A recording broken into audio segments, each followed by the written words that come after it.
78페이지 베드로전서 1장 22절 우리 한 절 말씀 보도록 하겠습니다.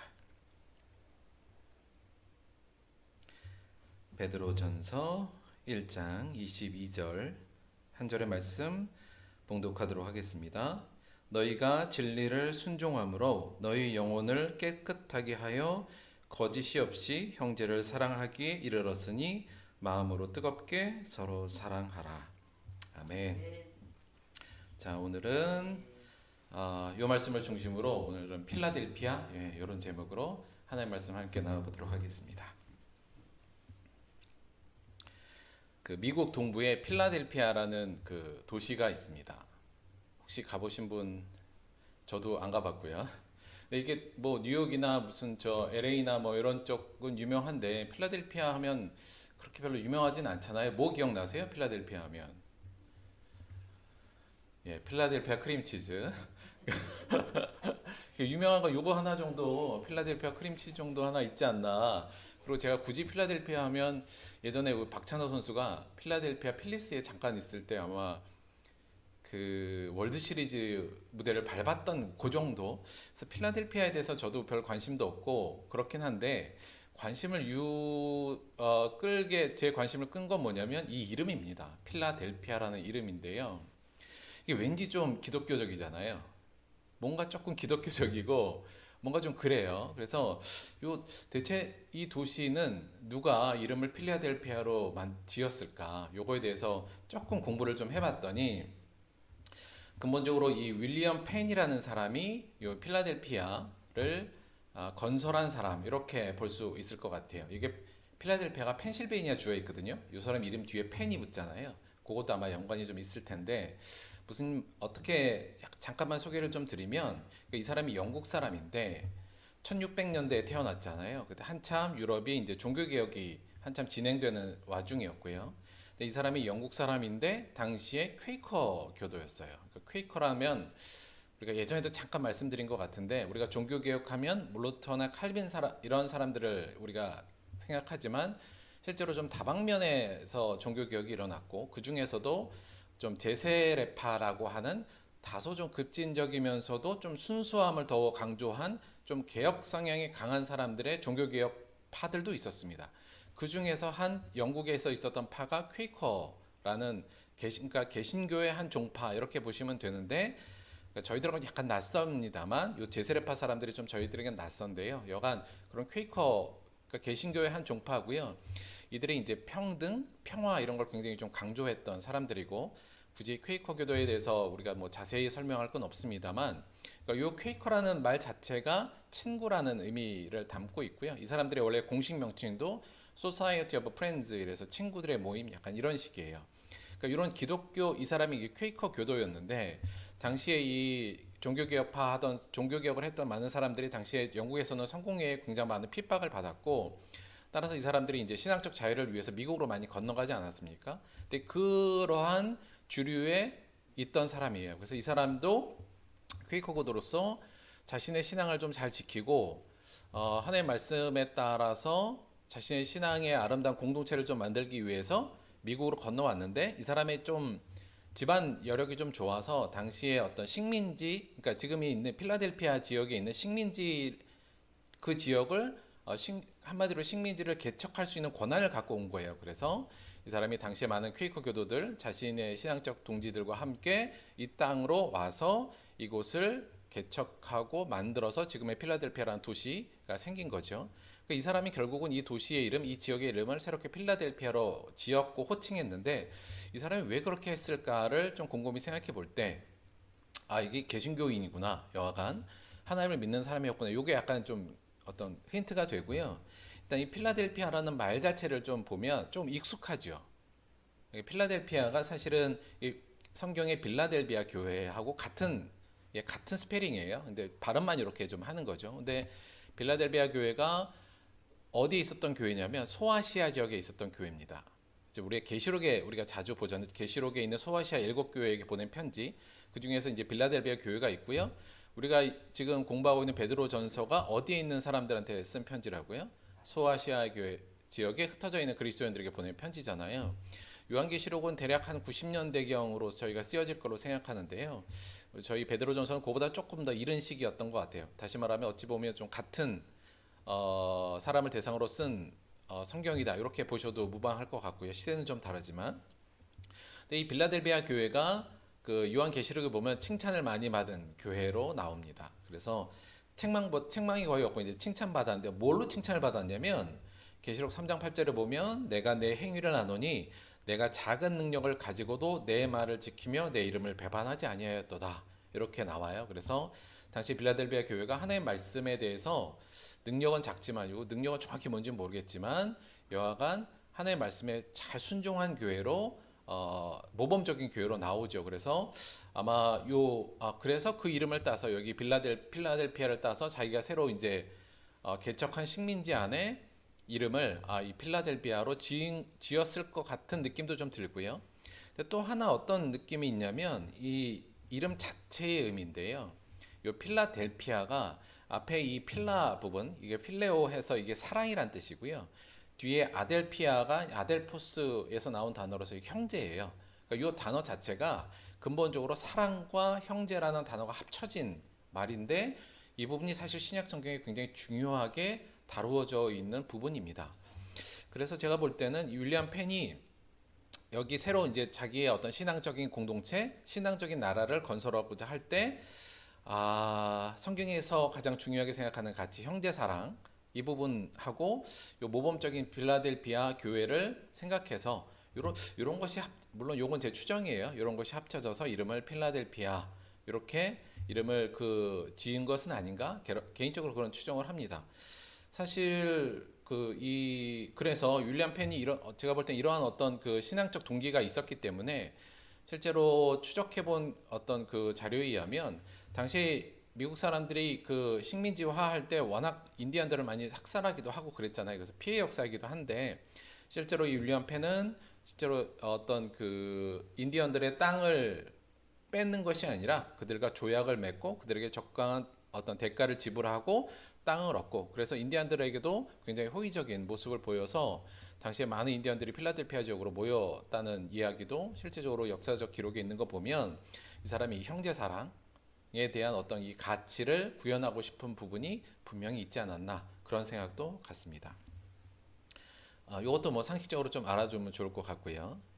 자, 지난주 말씀 논의를 조금 더 오늘 좀 세밀하게 좀 이어가려고 하는데요. 지난주에 어떤 말씀을 잠깐 드렸는지 잠깐 상기를 시켜드리면 여러분 우리의 의식의 밑부분에 우리가 생각하고 내가 생각할 때 옳다 그르다 좋다 나쁘다 이거 하고 싶다 저거 하고 싫다 뭐 이러한 등등의 우리의 의식에 미치고 있는 우리의 조상으로부터 내려오는 어떤 그런 부분들이 있다는 말씀을 좀 드렸죠. 그러니까 우리의 의식의 그 하부에 배경으로 되어 있는 것도 있는데 어떤 거 있냐면 한국 사람들에게는 무속적 전통, 그다음에 유교적 문화, 그다음에 현대적으로 우리가 배웠던 사상들이 그래서 사실 내 생각이지만 사실은 내 독자적인 생각이기보다는 이곳으로부터 영향받은 많은 생각들이 내 가치관과 내 의식을 형성하고 있다.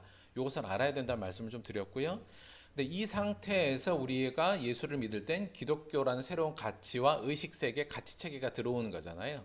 그러니까 이 상황이 우리가 예수를 믿을 때 벌어지는 하나의 그 현상이고 과정이라는 말씀을 좀 드렸습니다. 그러면 이렇게 들어왔을 때 어떠한 현상이 벌어지냐에 대해서 지난주에도 말씀을 드렸지만 이걸 크게 네 분류로 좀 카테고리화하고 싶어요. 그러니까 이런 상황이 왔을 때 내가 이러한 배경 안에서 한국인으로 살고 있는데 이때 기독교적 가치가 나한테 딱 들어오면 보통 네 가지 유형 정도로 저희가 유형화할 수 있는데 첫째는 기독교 사상이 들어왔으나 하나님의 말씀이 들어오긴 했으나 여전히 우리의 의식과 생각 안에는 현대 사상과 유교 문화, 무속적 전통이 여전히 중심으로 자리 잡고 우리의 기독교 진리는 그냥 약간 뭐랄까요? 그냥 의식의 말단에 그냥 살짝 걸려 있는 상태. 이런 상태에 있는 그리스도인들도 꽤 있지 않겠습니까? 그래서 이런 상태에 있는 사람들이 기본적으로 좀 있고요. 이것을 굳이 네이밍하자면 저는 장식형 기독교인. 그러니까 기독교가 약간 장식화돼서 여전히 생각의 흐름에는 기독교적 진리가 중심에는 없는 상태. 이런 상태가 하나 있을 수 있을 것 같고요. 두 번째가 지난주에 저희가 조금 문제가 좀 심각하다. 요거 조금 불편한 상황이다. 이렇게 말씀드렸던 것이 바로 이 현대 사상이나 유교, 무속적 전통이 기독교와 결합해서 새롭게 변화된 형태, 이 상태로 갖고 있는 기독교인들도 우리가 상당히 많다 이런 말씀을 좀 드렸죠. 이것을 굳이 이름 붙이자면 뭐랄까요? 융합된 기독교긴 한데 근데 일반적으로 이걸 이제 세속화된 기독교이다 이렇게 봅니다. 세상적인 가치가 기독교와 결합해서 세속화되어 버린 오염된 거죠. 소위 말하면. 그래서 이런 이번의 형태를 가지고 신앙생활이 펼쳐지는 경우도 있고요. 세 번째는 그냥 여전히 그러니까 기독교 세상이 들어올 때 현대 사상과 유교 문화, 이런 무속교통과 같은 기존에 내가 갖고 있던 생각의 가치관과 기독교 가치관이 여전히 싸우고 있는 상태. 이 상태도 있을 수 있을 것 같아요. 그래서 계속 부딪히며 싸우는 상태, 이런 상태를 이름을 붙이자면 전 요거를 이제 성장형 기독교인 이렇게 붙이고 싶어요. 그러니까 사실 이건 어쩔 수 없는 과정입니다. 그러니까 누구나 이 과정을 거치게 되고요. 안 싸우면 이상한 거죠. 근데 오히려 이렇게 싸우는 것이 마땅하고 이것이 기독교인으로 성장하는 중요한 과정이라고 본다면 어찌 보면 조금 더 그냥 자연스러운 과정, 그리고 이것이 성장하는 과정이라고 볼 수 있고요.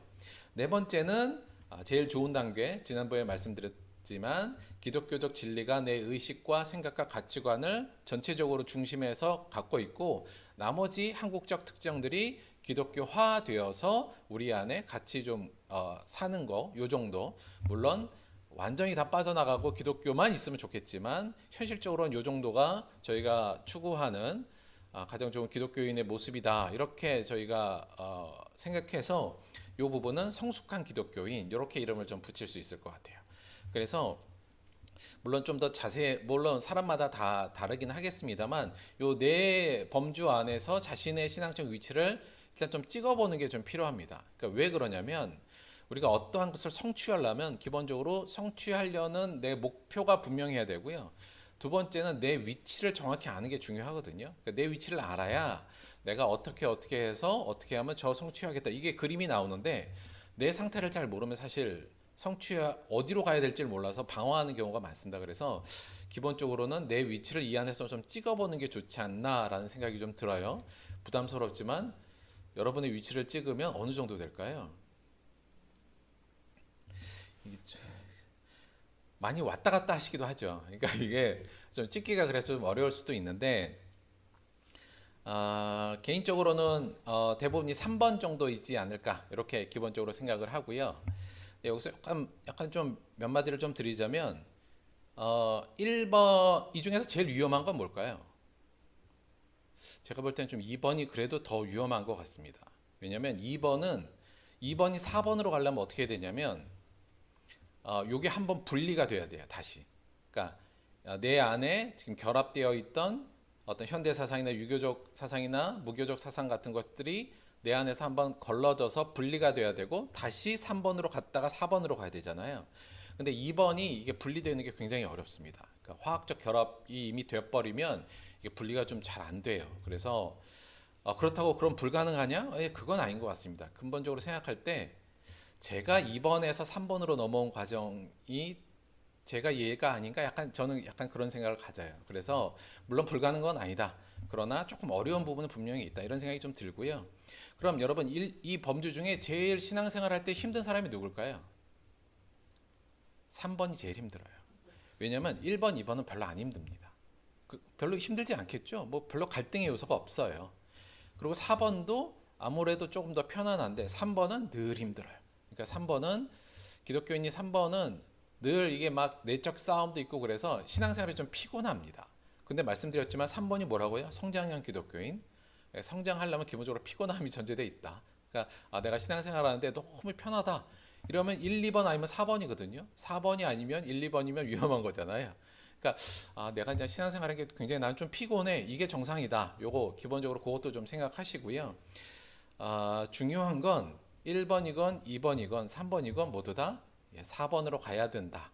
요 부분은 제가 볼 때는 좀 명확한 것 같아요. 그래서 물론 우리가 1번에 있다가 3번으로 갔다가 또 1번으로 가기도 하고 뭐 이런 다양한 결과를 갖지만 내 위치가 어느 정도인지를 좀 살펴보시고 그 다음에 우리의 목표를 4번으로 좀 잡는 거, 그 부분은 다시 한번 여러분이 꼭 마음속에 좀 새기셨으면 좋겠다는 말씀 드립니다.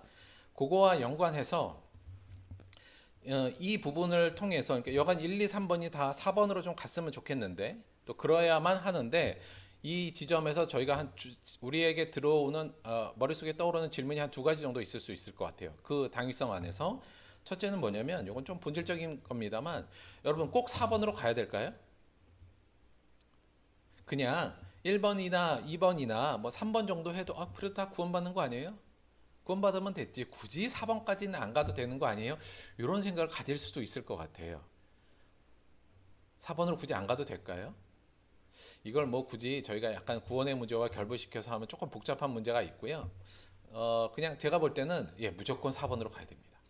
왜냐하면 뭐 딴 거 필요 없어요. 내가 거룩하니 너희도 거룩할지어다잖아요. 그러니까 그냥 복잡하게 머리 써서 그래도 내가 뭐 기독교 문패만 좀 달고 있으면 천국은 가니까 나는 요 정도에서 만족할래. 이렇게 생각하지 마시고요. 근본적으로 우리가 4번으로 가야 된다. 이것은 명확하게 여러분이 마음을 좀 잡으셨으면 좋겠습니다. 1, 2번은 죄송합니다. 1, 2번 천국에 갈까요? 요거 좀 그냥 민감한 문제긴 한데 3번은 저는 가능성이 있다고 봅니다. 3번 정도는 괜찮고요. 1, 2번은 잘 모르겠어요. 그러니까 되도록이면 4번으로 무조건 가야 된다. 요거는 저희들이 의심하지 마시고 목표는 확실하구나. 내가 4번으로 가야 되는 거구나. 여러모로 4번으로 가야 된다는 확신을 좀 가지셨으면 좋겠고요. 두 번째는 그 다음에 이제 가야 된다면 그 다음에 이제 저에게 떠오르는 질문, 꼭 해야 되는 질문이 이 부분입니다. 그럼 4번으로 가려면 어떻게 해야 될까?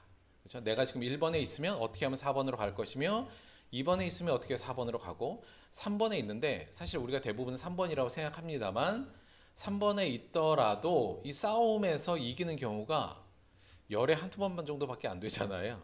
보통 늘 자꾸 얻어맞고 늘 그렇지 않습니까?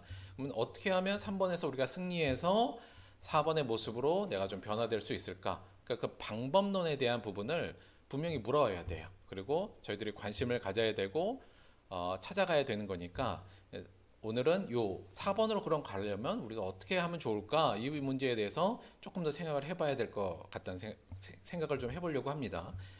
첫 번째는 아까 말씀드린 것 같이 일단 내 현재 의식의 배경을 이해하는 거 이거 굉장히 중요합니다. 말씀드렸지만 내 생각과 지금 판단과 가치관들이 이러한 소위 세속적인 것으로부터 내가 지금 영향을 받아서 있구나. 내가 수없이 영향을 받아왔고 그 영향 아래 내가 있구나라는 걸 먼저 깨닫는 게 중요해요. 그래야 내 위치를 정확히 알고 내 생각의 근원을 알아야 걔하고도 싸울 수 있죠. 우리가 뭐 싸움을 할 때도 일단 나를 제대로 알아야 이기는 거 아닙니까? 따라서 지금 내 생각, 물론 이 안에는 뭐 우리가 아는 뭐 유전자나 DNA 같은 다양한 요소들도 있지만 근본적으로 이러한 배경으로 인해서 내가 이러한 교육을 받았고 이러한 환경에서 내가 살았기 때문에 지금 내가 이러한 생각을 갖고 있구나. 나의 이러한 생각과 내 판단이 꼭 맞는 건 아닐 수도 있겠구나. 내가 이러한 영향을 받아서 이렇구나. 이 정도를 스스로 성찰하는 것들이 일단 필요하다. 이렇게 생각 들고요. 두 번째는 진리의 핵심을 좀 명확히 이해하는 게 필요하다. 그러니까 우리가 4번으로 가려는 거잖아요. 4번으로 가려면 기독교에서 얘기하는 성경에서 얘기하는 진리가 내 중심에 들어와야 되는데 그 내용이 뭔지 모르면 들어올 수가 없잖아요. 그러니까 근본적으로 성경의 진리의 내용, 핵심적인 기독교의 가치 판단이나 의식의 중심이 뭔지, 하나님의 말씀의 핵심이 뭔지를 명확히 이해하는 것도 매우 중요하겠죠. 모르면 갈 수가 없으니까요.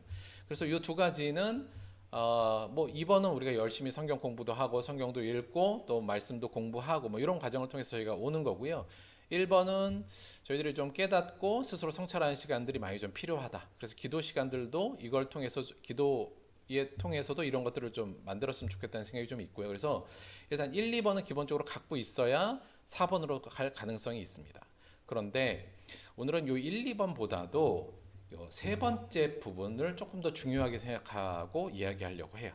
다시 말하면 1, 2, 3번이었던 내 현재의 모습이 4번으로 가서 그야말로 거룩한 모습으로 우리가 변화되려면 어떻게 해야 되냐는 세 번째 방식에 대한 얘기를 본격적으로 해보려고 하는 건데요.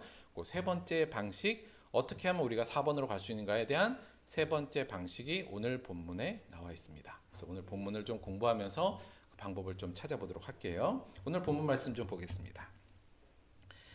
오늘 본문 말씀은 22절 한 절이죠. 너희가 진리를 순종함으로 너희 영혼을 깨끗하게 하여 거짓이 없이 형제를 사랑하게 이르렀으니 마음으로 뜨겁게 사랑하라. 요거 다시 조금 더 분해해 볼게요. 한 절 한 절씩, 한 절 한 단어씩. 일단 이 문장의 첫 번째 진술이 하나 나옵니다. 그러니까 이게 원래 순서가 이렇게 돼 있어요. 진술이 나오는데 뭐라고 돼 있냐면 너희 영혼들을 너희가 깨끗해 했다, 이 얘기예요. 자, 그러니까 베드로가 지금 당시에 그리스도인들에게 뭐라고 지금 얘기하냐면 너희 영혼들을 너희가 깨끗하게 해왔어, 이 얘기입니다. 그러니까 지금 실제로 많은 그리스도인들이 베드로가 가르치고 있었던 그리스도인들이 자신들의 영혼을 깨끗하게 지금 해왔다는 얘기예요. 여기서 깨끗하게 왔다는 게 이게 정화했다는 얘기입니다. 청소했다는 얘기거든요. 여러분 여기서 영혼이라는 거 있잖아요. 영혼이 뭘까요, 여러분? 우리가 어떤 느낌이 드세요? 내가 영혼을 깨끗하게 했다 할 때 어떤 느낌이 드세요? 이게 일반적으로는 우리가 영혼이 깨끗하게 됐다 그러면 예수 그리스도의 피로 인해서 내 죄가 사함을 받았다는 의미로 우리가 확 들어오는데 여기는 약간 느낌이 다른 것 같습니다. 왜냐하면 여기서는 지금 주체가 누구냐면 너희들이에요. 그러니까 너희들의 영혼을 깨끗하게 왔다는 거잖아요. 그러니까 요건 약간 다른 차원의 얘기인데 실제로 여기 보면 영혼이라고 하는 단어 자체가 실제 우리 영혼 혹은 이성, 생각, 삶의 방식 이런 것들을 의미하는 단어입니다. 그러니까 우리가 일반적으로 영혼이라는 것이 근본적으로 우리가 생각하는 이성을 의미하는 부분이 있거든요. 우리의 의식과 생각들. 따라서 그것으로 생각하자면 너희는 이미 예전부터 예수를 믿고 그리스도인이 된 이후로 너희의 영혼들을, 너희의 생각과 너희의 의식을 너희들이 스스로 깨끗하게 해왔다. 지금 이 얘기를 하면서 진술을 해주는 거예요. 이 얘기를 우리가 방금 본 도표로 보자면 머릿속에 가득 차 있던 세상적 것들, 세상적 의식과 세상적 영혼의 모습들, 세상적 가치관과 세상적 판단의 의미들을 우리식으로 보자면 무교적 전통이나 유교적 전통, 현대의 자본주의적 전통과 같은 곳에서부터 유래된 우리들의 의식이 깨끗하게 씻겨졌다. 너희들이 스스로 깨끗하게 만들었다라는 얘기가 되거든요. 자, 그러니까 그들이 쭉 노력을 해서 그들은 어떤 모습을 갖췄냐면 자신의 영혼 속에 오늘 본문에 의하면 조상들로부터 유전된 허망한 행실들에서 비롯되는 것들을 그들이 깨끗하게 다 청소하고 정화했다, 이렇게 얘기를 진술을 하고 있는데 그 다음번에 그들의 그 정화한 방법에 대한 얘기가 나옵니다. 그 방법이 뭐였냐면 뭐라고 했냐면 진리를 순종함 안에서 너희들이 그렇게 했다 해요. 그러니까 오늘 우리 번역으로 의하면 너희가 진리를 순종함으로 이렇게 했잖아요. 이게 괜찮은 것 같아요. 그러니까 진리를 우리가 순종함으로써 너희가 영혼을 깨끗하게 했다는 거예요.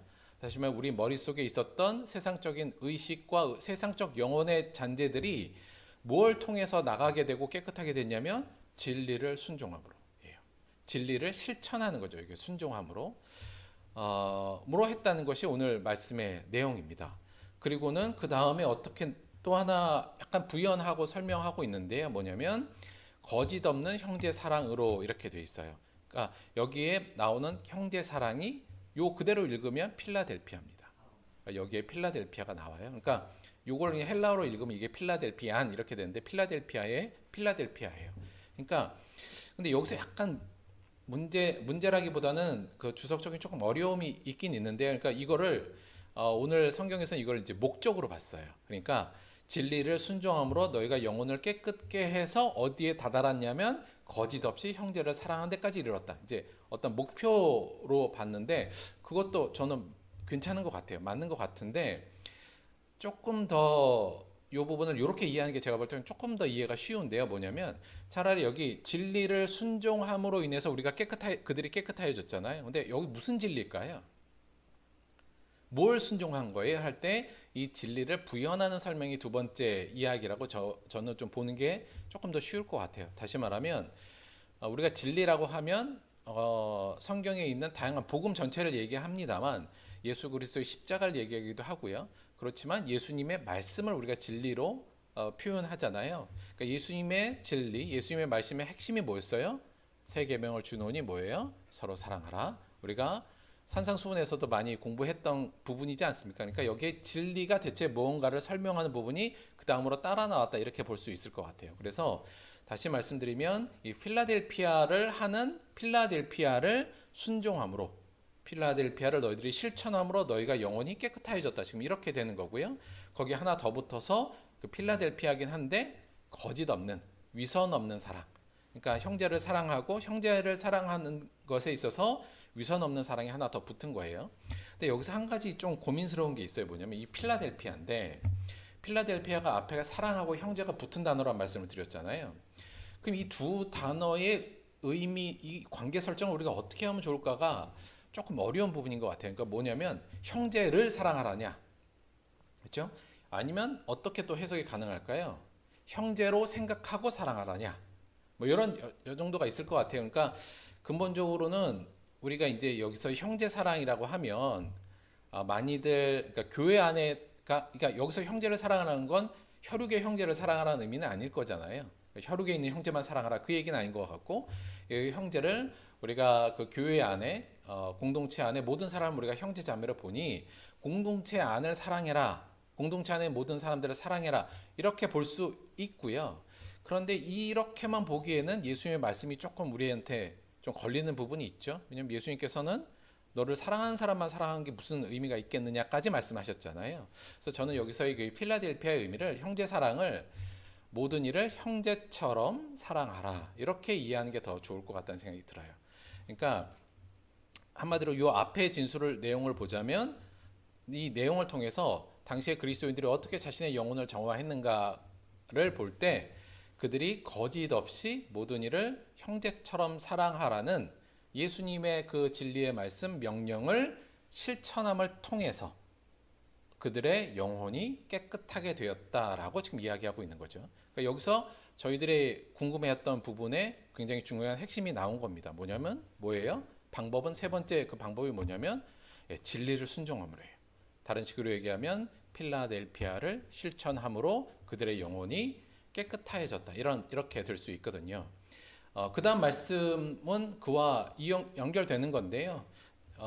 요거는 조금 말씀에는 없지만 의미를 좀 부연하자면, 너희들이, 지금 베드로가 이렇게 얘기한 거예요. 너희들이 그동안 예수님의 말씀, 거짓 없이 모든 이들을 형제처럼 사랑하라는 그 진리의 말씀 너희가 순종함으로 과거에 너희들이 갖고 있었던 세속적인 생각과 의식들을 다 정리하고 깨끗하고 그리스도인다운 모습으로 너희들이 여태까지 잘 오지 않았느냐? 참 잘했어. 그런데 지금 무슨 상황이 왔어요? 큰 시련이 닥쳤잖아요. 이 소아시아 교회에 있는 그리스도인들에게. 그 속에서도 너희들이 멈추지 말고 어떻게 하라고요? 서로 계속 사랑하라, 이렇게 명령하는 부분이 오늘 말씀입니다. 그래서 사실 여기 서로 사랑은 앞에 부분하고도 같은 연결되는 거고요. 그래서 여기 서로 사랑의 또 하나의 방법으로 보충되는 것이 뭐냐면 여기서 깨끗한 마음으로, 앞에 거짓 없는 형제 사랑과 같은 의미예요. 그러니까 이거 굉장히 중요한데, 우리가 사랑하고 누구를 사랑할 때 거짓이 없는 것 또는 깨끗한 마음으로 하는 것이 굉장히 예수님께서 강조한 부분이잖아요. 우리가 사랑은 겉으로 볼 때 할 수가 있어요. 그리고 사랑을 할 때도 충분히 겉모습을 가질 수 있지만 그 안에 동기가 뭐예요? 내가 더 잘 보이기 위해서, 또 다른 내 목적을 위해서 우리가 사랑하는 경우가 많으니까 더 중요한 건 사랑의 행위보다도 그 행위의 중심에 거짓이 없어야 되고 깨끗한 마음으로 사랑해야 된다는 것, 계속적으로 강조된 부분이고 예수님이 강조한 부분이잖아요. 그래서 너희들이 그동안 잘해서, 그러니까 이 말씀을 통해 베드로가 너희들 그동안 열심히 서로 사랑해서 필라델피아를 잘 실천해서 너희들의 영혼이 거의 다 4번으로 왔잖아. 이제 잘했어. 근데 이 시련 속에서 4번이 있다가 다시 1번으로 가거나 2번으로 가면 안 돼. 그 부분을 말씀하면서, 그러니 끊임없이 계속 서로 사랑해라, 깨끗한 마음으로. 그리고 한 가지 더 붙였는데 뭐냐면요, 뜨겁게. 근데 여기서 뜨겁게라는 말 자체가 사랑의 그 강도를 의미하기도 하지만 지속성을 이야기도 하대요. 꾸준하게 계속적으로, 그러니까 잘한 대로 끊임없이 계속 필라델피아 하라는 얘기예요. 그러니까 그 얘기를 오늘 사도 베드로가 하고 있다, 이렇게 볼 수 있습니다. 그래서 요거를 전체적으로 좀 정리를 하면 이렇게 정리해 볼 수 있을 것 같아요. 22절을 조금 더 부연해서 보자면, 너희는 예수님이 강조하신 바 모든 일을 거짓 없이 형제처럼 사랑하라는 진리의 말씀을 너희가 철저히 순종함을 통해서, 실천함을 통해서 너희 의식에 있던 너희 조상에게서 물려받은 허망한 생각을 버리고 너희 영혼을 깨끗하게 잘 해왔다. 참 잘했어. 이제 더 정신 바짝 차리고, 시련이 왔으니 더 정신 바짝 차리고 더 깨끗하고 진실된 마음으로 뜨겁고 지속적으로 피차 서로 사랑함으로 더 굳건히 너의 영혼을 너의 의식을 지켜내라. 이런 의미가 담겨 있는 것이 22절의 사도 베드로의 지금 권고다. 권고라기보다는 굉장히 준엄한 명령이다, 이렇게 볼 수 있을 것 같아요. 그러니까 우리가 오늘 관심을 갖고 본다면 우리가 1번에서 2번에서 또는 3번에서 4번으로 가는 데 있어서의 방법은 뭐냐면 필라델피아를 실천하는 거에 의해서 가능하다는 것이 오늘 말씀에서 저희가 볼 수 있는 힌트 또는 어떤 방법이다, 이렇게 볼 수 있거든요. 근데 이 부분을 조금 더 저희가 도표로 조금 설명하자면 이렇게 될 수 있을 것 같아요. 우리의 상황을 보자면 무슨 말이냐면, 여러분 우리가 무속적 전통을 가지고 또 유교 문화와 현대 사상이 우리의 의식의 배경인데요. 이러한 사상의 근원엔 뭐가 있나를 조금 더 살펴보도록 해볼게요. 여러분 무속 전통의 근원에는 뭐가 있냐면 제가 볼 때는 이 공포가 있습니다. 그러니까 무슨 얘기냐면 우리가 근본적으로 사람이 뭐에 대한 공포가 있냐면 내가 고난받고 고통당하고 불행하면 어떡하지에 대한 일종의 공포심이 있잖아요. 두려움. 그것을 극복해내고 그것을 이겨내기 위해서 무속 전통에 많이 의지하거든요. 그래서 이 무속 전통의 근본적인 안에는 뭐냐면 그 근원에는 이 고통에 대한 두려움, 고난에 대한 두려움이 있다. 이렇게 우리가 좀 이해할 수 있고요. 유교 문화의 근원에는 뭐가 있냐? 요거는 조금, 그러니까 유교 철학 자체가 그렇다는 게 아니라요. 제가 볼 때는 유교 문화의 근원에는 이 권력이라는 부분이 좀 있는 것 같습니다. 그러니까 이게 유교 전통 자체가 그렇다기보다는 우리나라 오랫동안 조선시대부터 이 권력을 가진 자들이 자신의 권력을 유지하기 위한 수단으로 유교적 사상을 많이 활용한 부분이 분명히 있거든요. 그래서 우리가 갖고 있는 유교 문화의 근원으로 들어가 보면 이 권력에 대한 욕심, 이 부분도 제가 볼 땐 분명히 좀 있는 것 같고요. 현대 사상의 근원에는 뭐니 해도 물질에 대한 욕망, 이 부분이 저는 있다고 봅니다. 물론 현대 사상 중에 특히 이제 자본주의적 오늘날의 어떤 그런 부분들을 한정해서 그런 본 거예요. 그러니까 실제로 그러니까 이러한 현대 사상과 유교 문화와 무속적 전통에 있는 사람들, 이것으로 우리의 의식의 중심에 있는 사람들의 관심은 뭐예요? 물질을 많이 갖고 여간 높은 권력을 가지면서 고난을 당하지 않고 불행을 당하지 않고자 하는 욕망이 훨씬 더 그런 모습으로 어떤 진행될 수밖에 없겠죠. 그런데 기독교는 이것과 사실은 정반대입니다. 그러니까 무슨 얘기냐면, 여러분 기독교는 고난에 대해서 뭐라고 얘기할까요? 고난을 두려워하고 피해야 될 어떤 그 무엇으로 본 것이 아니라 근본적으로 기독교는 이 고난을, 물론 고난을 그래서 고난을 장려하는 건 아니지만 고난은 극복해내야 할, 그렇지만 분명히 있어야 될 것으로 기독교에서는 보고 있습니다. 그러니까 무속은 고난을 어떻게든 피해야 된다는 의미인데, 기독교에서는 고난에 대해서 고난은 내가 마땅히 이겨내야 할 그 무엇으로 본단 말이에요. 대표적으로 읽어볼게요. 우리가 그와 함께 영광을 받기 위하여 고난도 함께 받아야 할 것이니라. 로마서 8장 17절. 굳이 비단 요 구절만이 아니라도 예수님께서 하셨던 말씀 중에 우리의 고난은 워낙 당연하게 되는 거고요. 당연하게 우리에게 전제되어 있는 부분이거든요. 그래서 기독교는 고난을 무서워하진 않습니다. 단지 고난은 극복하고 내가 이겨내야 할, 그리고 반드시 해야 할 가치 있는 그 무엇으로 보고 있는 게 기독교적 특징이거든요. 자, 그러니까 기독교는 전혀 이 무속하고는 전혀 반대의 입장이기도 하고요. 이 권력에 대해서는 기독교는 권력을 더 가지라고 가르치나요? 아니잖아요. 기독교의 근본적인 가르침은 낮음이죠.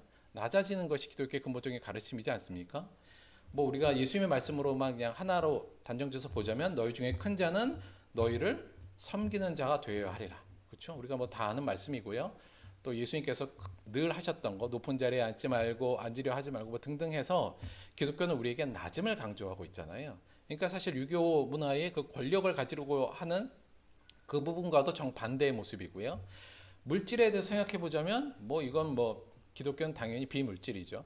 제가 여기서 굳이 반물질이나 또는 이렇게, 그러니까 물질을 아예 저희가 아주 터부시하는 건 아니지만, 물질도 우리가 살아갈 때 필요한 부분이지만 근본적으로 예수님의 말씀은 물질을 사랑하지 말고 돈을 사랑하지 말라는 게 근본적인 말씀이셨고, 하나님과 물질을 사랑할 수 없다, 돈을 겸하여 사랑할 수 없다는 게 근본적인 말씀이었잖아요. 그래서 우리 기독교적 사상의 근본은 물질을 사랑하면 안 된다라는 것이 아주 근본적으로 되어 있는 부분입니다. 우리가 뭐 잘 알고 있는 그런 말씀 외에도 히브리서 13장 5절 돈을 사랑하지 말고 있는 바를 족한 줄로 알라. 이런 말씀을 통해서도 우리가 다 알 수 있는 것들이죠. 자, 그러니까 기독교와 이 근본적으로 우리가 갖고 있는 지금 사상들에는 정반대의 모습이잖아요. 그러니까 싸우긴 싸우는 거죠.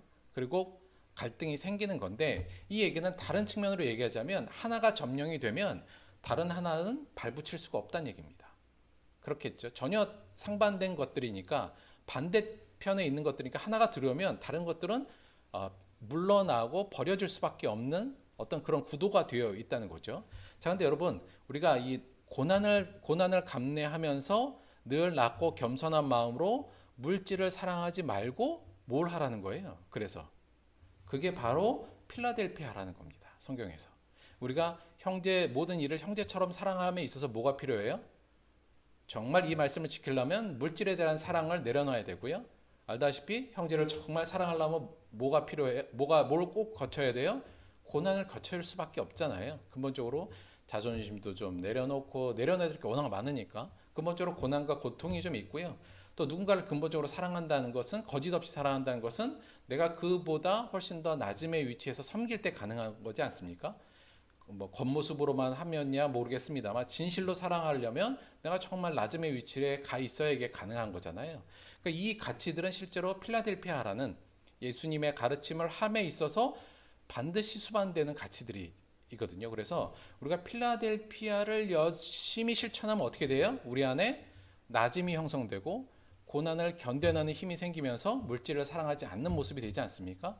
따라서 그것이 우리 안에 체득화되고 내면화되면 그 반대 것들인 현대사상과 유교문화와 무속적 전통의 우리의 의식들은 당연히 우리의 머리에서 좀 벗어날 수밖에 없다. 이런 관점에서 보자면 필라델피아를 아예 실천하는 걸 통해서 우리의 새로운 가치들을 우리의 몸에 배이고 그 가치들이 옛 의식들을 몰아내는 방식으로 이 프로세스가 진행될 수 있다. 이거는 분명히 가능한 부분이라는 생각이 좀 듭니다. 그런데 여러분 이 부분 필라델피아를 형제 사랑을 진짜 실천하신 분이 누구예요? 우리가 다 알다시피 예수님의 삶이 이거였잖아요. 예수님께서 물질에 대한 사랑, 세상에 대한 사랑, 세상에 대한 권력들을 이 돌을 떡으로 만들려는 사탄의 유혹도 이겨내시고 이 땅에 가장 낮은 모습으로 오시고 십자가 고난을 통해서 우리를 살리신 것, 그것이 예수님이 하신 필라델피아 아니었습니까? 예수님이 하신 필라델피아의 사랑의 모습이었고 예수님의 특징이 그래서 뭐예요? 예수님은 고난을 이겨내시고 고난의 속에서도 기뻐하시며 늘 모든 것보다 가장 낮아지셨고 세상 것을 탐하지 않은 것이 예수님의 가장 중요했던 특징 중에 하나잖아요. 그래서 우리가 예수님의 삶을 쫓아서 필라델피아를 진실적으로 우리가 행할 때 그것을 실천하면 우리 안에 뭐가 생겨요? 고난에 대한 내성도 생기고 낮음에 대한 우리의 마음에 각오도 생기고 물질에 대한 욕심도 사라지면서 그것들이 우리 안에 몰려 들어올 때 그동안 우리 가운데 있었던 세속적인 어떤 물질적 욕망, 권력적 욕망, 그다음에 이 공포에 대한 것들이 자연스럽게 물러나면서 우리 안에 하나님의 의식이 자리 잡게 되는 이 과정으로 생각하면 이런 과정으로 그러한 모습이 되겠구나. 형제를 거짓 없이 사랑함을 실천함을 통해서 우리의 영혼은 정화될 수 있겠구나 하는 것이 이 부분을 통해서 분명하게 우리가 이해될 수 있는 부분이라는 생각이 좀 듭니다. 그래서 여러분 오른쪽 내용들을 전체적으로 한마디로 정하면 이게 뭘까요? 이 부분 전체가 거룩이에요. 이 거룩이 우리 안에 밀려 들어올 때 우리 안의 세속은 물러나는 거죠. 진짜 거룩이 우리 진짜 안으로 들어오면 자동적으로 세속은 떠나게 되는데 그 자동적으로 거룩이 들어오게 하는 방식의 핵심이 뭐냐면 여러분 그냥 묻고 따지고 말고 예수님이 말씀하신 필라델피아를 열심히 실천하다 보면 어느 순간 내 안에 내가 4번의 모습으로 분명히 4번의 모습과 가까운 모습으로 내가 되어 있을 거다. 이렇게 생각하셔도 된다는 거죠. 굳이 복잡하게 생각하지 않고 왜냐하면 그 과정을 통해서 이러한 가치들이 우리 안에 몸에 배이고 이러한 고난과 낮음과 비물질에 대한 성경적 가치들이 우리의 옛 것들을 싹 정화해서 우리 안을 깨끗하고 정화하게 우리의 영혼을 깨끗하고 순수하게 만들어 줄 것이기 때문에 그렇습니다. 이렇게 좀 정리를 한번 해볼게요. 이 생각은 좀 해보셨으면 좋겠어요. 뭐냐면 보통 여러분 우리가 의식이 행동을 만들기도 하는데요. 사실 우리가 행동을 통해서 우리의 의식이 만들어지고 강화되기도 합니다. 굳이 뭐 심리학적 이론을 따지지 않더라도 먼저 행동을 통해서 행동이 우리의 의식을 만들어내고 그것을 강화하는 모습도 굉장히 많아요. 그래서 내가 4번으로 가야지. 그러면 어떤 뭐 다른 이론적 공부도 해야지. 뭐 이것보다도 그냥 묻고 따지지 말고 필라델피아 해야겠다 이 생각을 하면 되고, 이 필라델피아에 대한 작은 실천이 저는 우리의 영혼을 깨끗하게 하는 가장 중요한 방법 중에 하나다, 이렇게 생각할 수 있을 거라고 봅니다.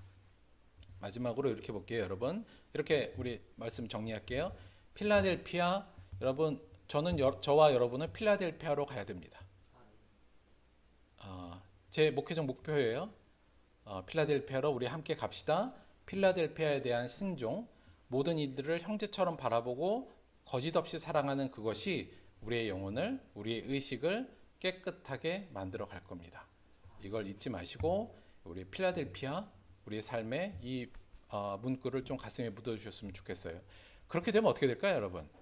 우리가 필라델피아를 이루어서 또 필라델피아를 열심히 신종해서 우리 안에 마음이 깨끗하게 되면 어떻게 될까요? 예수님 하신 말씀 기억하신 거 있죠? 뭐예요?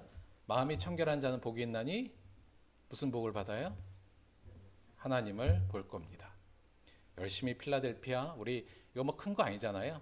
작은 부분에서부터 실천해서 우리의 영혼을 깨끗게 하고 그를 통해 하나님을 보게 되는 여러분과 제가 되기를 주님의 이름으로 간절히 축원드립니다.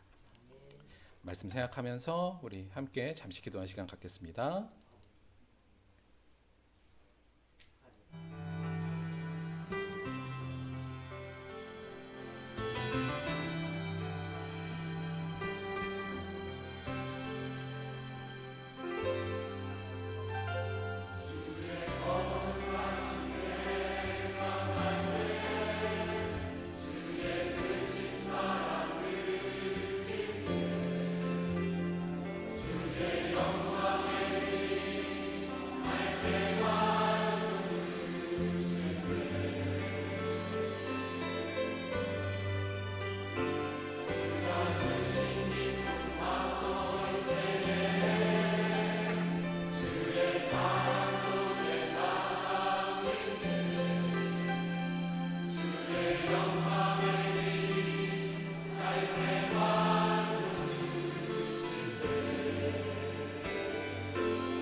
하나님께서 우리를 거룩으로 불러주셨는데 하나님, 저희들이 거룩을 잊고 사는 날들이 많았습니다. 용서하여 주옵소서. 우리가 정말 하나님의 거룩이 우리 안에 넘치는 그런 그리스도인이 되기를 원합니다. 주여, 그리고 그를 위해서 우리가 열심히 거짓 없이 모든 일들을 형제로 바라보고 거짓 없이 사랑하는 이 실천을 통하여 그 길로 나아가고자 하나님 오늘 결단하였습니다. 우리 안에 영의 눈을 열어주셔서 우리의 모든 이들이 우리의 형제로 보일 수 있도록 인도하시고 그들을 거짓 없이 사랑함으로 우리 안에 거룩이 자리 잡을 수 있도록 함께하여 주옵소서. 우리의 영혼을 깨끗하게 만들어 주옵시고 그를 통해 하나님을 바라보고 하나님을 볼 수 있는 자 될 수 있도록 우리와 함께하여 주옵소서. 비록 작은 사랑이라도 이를 통하여 우리의 영혼을 깨끗하게 하고 나를 지키는 우리들 될 수 있도록 역사하여 주옵소서. 감사하며 예수님의 이름으로 기도드렸습니다. 아멘. 나중에 기회 되면 우리 미국 필라델피아도 한번 가요, 같이. 특별한 광고는 없는데요. 저희가 7월부터는 요 방역 수칙이 일단은 완화됐습니다. 그래서 다른 거 완화된 건 없고요. 여전히 뭐 식사 금지나 모임 금지는 종교 단체는 여전하고요. 단지 그 좌석수의 30%까지 10% 정도 좀 늘어났어요. 그래서 저희도 한 10명 정도 여유가 더 있다. 와도 된다. 혹시 그동안 이것 때문에 못 데려오신 분들 있으면 데려오셔도 된다. 뭐 그렇진 않는가 보죠. 하여튼 그렇다는 거 말씀을 좀 드리고요. 단지 가을부터도 델타 변이 때문에 다들 위험성에 대한 내용들이 워낙 많아서 걱정스럽긴 좀 합니다. 여간 조금 느슨해지더라도 조금 더 신경 쓰고 저희도 여전히 불편하지만 좀 이겨내고 여전히 이 속에서도 우리가 믿음을 좀 굳게 잡는 그런 시간들 되었으면 좋겠습니다. 헌금을 위해서 기도하고 축도를 마치도록 하겠습니다. 하나님, 먼저 저희가 성숙된 그리스도인, 거룩한 그리스도인에 대한 열망이 우리 안에 피어나게 하여 주옵소서. 우리 안에 이에 대한 소망이 솟아오르게 하여 주옵시고 불타게 하여 주옵소서. 그리고 이를 위해 주여 우리가 모든 일을 형제처럼 사랑하는 필라델피아의 길로 나아갈 수 있도록 인도하여 주옵소서. 그 길이 비록 힘들고 어렵겠지만 하나님의 말씀에 준엄함과 하나님을 경외하는 마음으로 한 걸음 한 걸음 우리 삶에서 실천할 때 우리 안에 분명한 하나님의 거룩이 꽃필 것을 믿고 나아갑니다. 함께하여 주옵소서. 오늘도 주신 은혜 너무나도 감사하여 귀한 예물 드렸습니다. 예물이 쓰이는 모든 곳에 하나님의 사랑과 필라델피아의 사랑들이 넘칠 수 있도록 인도하여 주옵시고 드린 손길에게 함께하여 주셔서 하나님의 사랑과 은혜와 평강으로 가득가득 채워주옵소서. 감사드리며 예수님의 이름으로 기도드렸습니다. 아멘. 지금은 우리 주 예수 그리스도의 은혜와 아버지 하나님의 영원하신 사랑과 보혜사 성령의 내주 교통하심이 필라델피아로 향하여 감으로 성숙된 그리스도인 거룩을 이루고자 결단한 사랑하는 우리 모든 들복교회 성도들의 삶 속에 지금부터 영원토록 함께하기를 간절히 축원드리옵나이다. 아멘.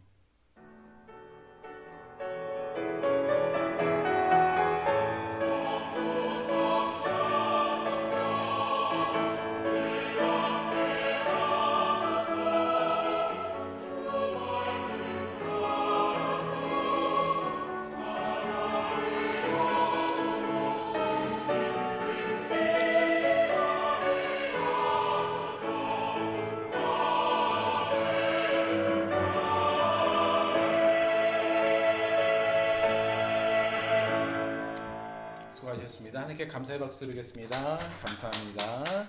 수고하셨습니다.